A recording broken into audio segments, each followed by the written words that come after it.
πρότεινε να φάμε εδώ. Πάμε να δοκιμάσουμε.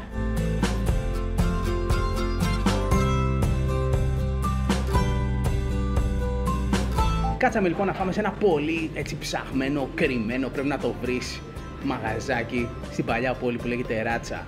Αυτή είναι η πιο παραδοσιακή σούπα της Γεωργίας, λέγεται χάρτσο. Για να δούμε τι λέει η γεωργιανή σούπα. Ωραία είναι. Πολύ πλούσια, γευστική. Αυτό εδώ λέγεται πατριτζάνι νίκβζιτ. Λοιπόν, είναι μελιτζάνα ψητή, γεμιστή, με καρύδια και ρόδι.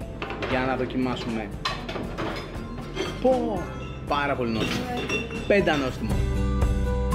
Και αυτό που μοιάζει με πίτσα λέγεται λομπιάνι. Είναι μια πίτα γεμιστή με φασόλια. Πολύ ωραίο. Ποτέ δεν πίστευα ότι μια πίτα γεμιστή με φασόλια θα είναι τόσο ωραία.